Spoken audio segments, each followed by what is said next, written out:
The peace of Christ be with you all.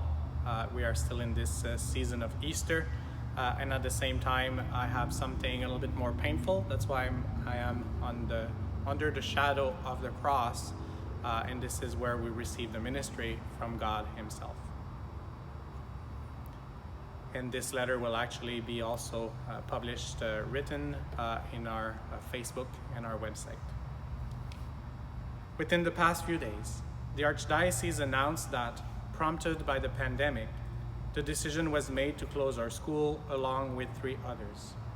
This was shocking news to our principal, Mrs. Crummett-Bauer, and myself, as our growth had been on the incline, as much as 20% enrollment increase for the past 2 years. Seemingly, we had achieved a consistent momentum of success while adhering steadfastly to the guidelines set by the Catholic Schools Office and the Archdiocese, which provided generously on the financial side of our viability for some time now. Not surprisingly, I am still processing this news, and I try to bring my emotions to Jesus. For those of you who may also be struggling with the news of our school closure, I suggest you do the same. Go to Jesus, who is the only one who can give us peace in the midst of this coronavirus storm that is affecting the whole world, now amplified and shaking us more personally by the closing of our school doors after 73 years. I invite you to not only bring your emotions, but also your questions to Jesus, as He is the final answer. And if you find it painstakingly difficult to go to Jesus, ask Our Lady, Queen of Peace, to help you unload your burden to Jesus. I am actually preaching to myself as I'm writing this. While opening my heart and my mind to Jesus for personal consolation, I am striving wholeheartedly to care for our people, including children, parents, staff, alumni, benefactors, volunteers, etc. This is not easy. I want to take this opportunity to thank you for your support on behalf of all priests who have served here at Queen of Peace. This includes the clergy prior to the Companions of the Cross, including Archbishop Fiorenza, who served here as a young priest, as well as our Canadian religious community for the past 2 decades, namely Pastors Bishop Christian Riesbeck, Father John Van den Acker, Father Michael Minifee, my predecessors from the Companions of the Cross.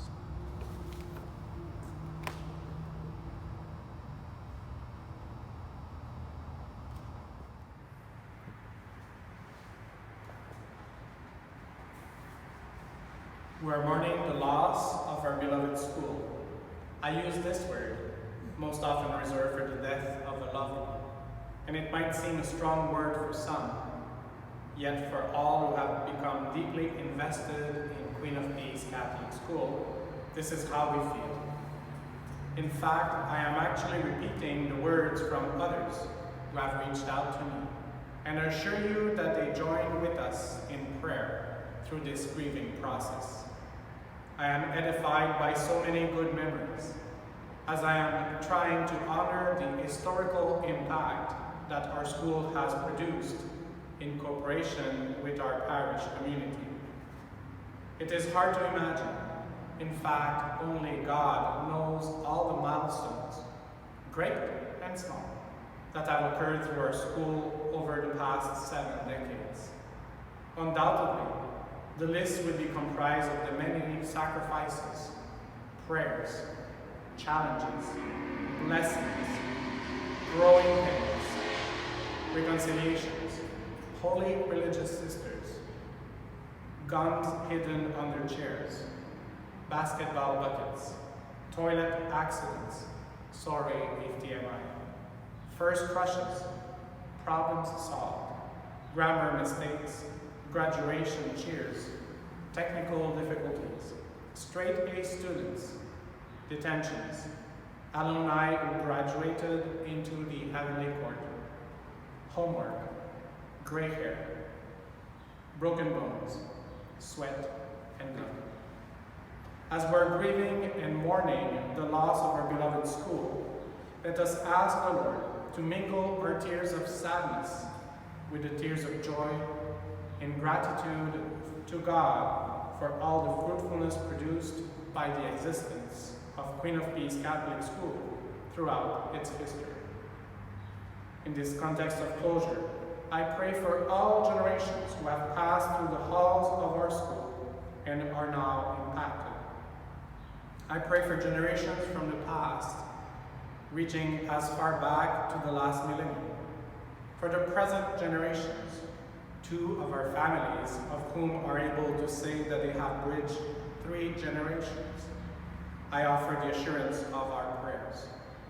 I wish I could say that I am praying for the generations of the future, but I know God has a plan. Even as the pastor, I do not know his plan, but I know he has one. When all is said and done, I am not ready to say the end, adios.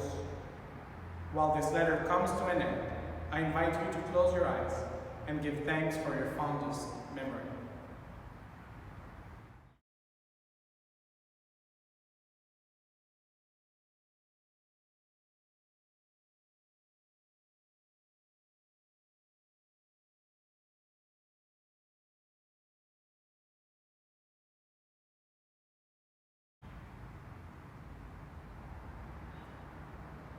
And finally, remember that the most important knowledge is also the one that lasts forever. And now these 3 remain: faith, hope, and love. But the greatest of these is love. From 1 Corinthians chapter 13. This is why there will be no end to Queen of Peace Catholic School, because love never ends. Thank you for keeping the flame of love burning in your heart forever. United in prayer and mission, Father David Bergeron.